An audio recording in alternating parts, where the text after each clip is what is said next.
అలాగా ఈ చిగురాకు ఏంటంటే శివుని చిగురాకు లాంటి జటాజూటం అలా ఉందిట. కపర్దాంచితగాంగ, కపర్దము చిగురాకుల్లా ఎర్రగా ఉంది. ఈ పువ్వు చూసారా అంటే నలవంక అలా ఉందిట తలిగంతో. అలాగే అమృతం ఉండాలి కదా చెట్టుకి. అమృతం ఏంటయ్యా అంటే ఈ అమృత కిరణుడు చంద్రుడు ఉన్నాడుగా, సరిపోయింది. కానీ శివుడు ఎలా ఉంటే నిలబడ్డ చెట్టులాగా ఉన్నాడయ్యా అన్నాడు ఇక్కడ. ఏమిటా చెట్టు? కల్పవృక్ష స్వరూప. ఏది కావాలంటే అది ఇచ్చే కల్పవృక్షంలో శివుడు ఉంటే, చెట్టులో శివుణ్ణి చూడడం, శివుణ్ణి చెట్టుగా చూడటం. శివుణ్ణి చెట్టుగా చూడడం ఎంత అందమో తెలుసా?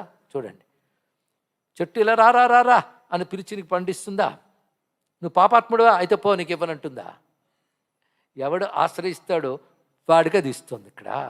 అలాగే పరమేశ్వరుడు కూడా ఒకరికి ఇవ్వాలని ఒకరికి ఇవ్వకూడదని అనుకోడు. గీతలో చెప్పలేదే, నమో ద్వేష్యోస్తి కశ్చన. నేను ద్వేషించేవాళ్ళడు, ప్రేమించేవాళ్ళడు. నేను ఎలా ఉంటాను? నేను నాలాగే ఉంటాను. నన్ను ఆశ్రయించిన వాడు పొందుతున్నాడు. ఎంత గొప్పగా చెప్పాడు.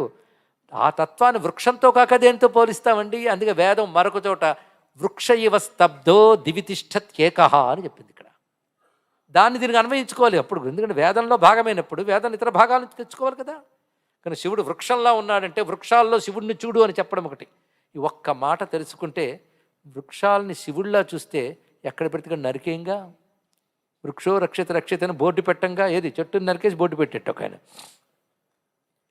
వృక్షాల్లో శివుడిని చూడు, అది అలవాటు చేసుకో.